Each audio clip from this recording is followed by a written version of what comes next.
নাৰী দিৱসক লৈ মাধৱদেৱ বিশ্ববিদ্যালয়ৰ ছাত্ৰ ছাত্ৰীৰ বাটৰ নাট প্ৰদৰ্শন।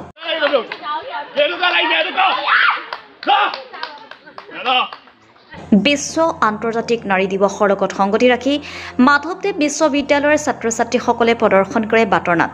নাৰায়ণপুৰৰ ঐতিহাসিক 11 নং বৰদেউৰী প্ৰাথমিক বিদ্যালয়ত আজি মাধৱদেৱ বিশ্ববিদ্যালয়ৰ মহিলা কোষৰ দ্বাৰা আয়োজিত আন্তৰ্জাতিক নাৰী দিৱসৰ সংগতি ৰাখি প্ৰদৰ্শন কৰে বাটৰ নাট।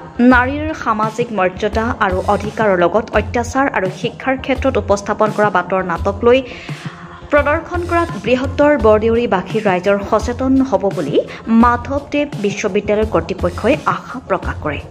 আমি মাধৱদেৱ বিশ্ববিদ্যালয়ৰ ফালৰ পৰা আমাৰ ছাত্ৰ ছাত্ৰীসকলক লৈ আমি বৰদেউৰী গাঁৱত আমি মহিলাসকলক সচেতনতা আনিবৰ কাৰণে বা সজাগতা আনিবৰ কাৰণে মহিলাক লৈ সমাজৰ যি ধাৰণা সেই ধাৰণাক আমি সচেতনতা আনিবৰ কাৰণে যে নাৰী সবলীকৰণ বা নাৰী সজাগতা বিষয়ক লৈ আমি এখন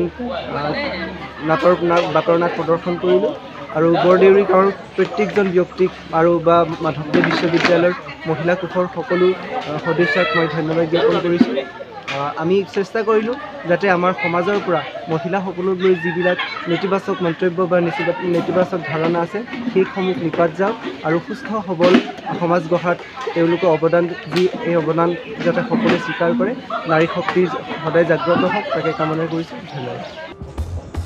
নাৰায়ণপুৰৰ পৰা কেমেৰা পাৰ্চন জলেন দেউৰী সহযোগত গোপাল গোৱালৰ ৰিপৰ্ট, চুহানা লাইভ।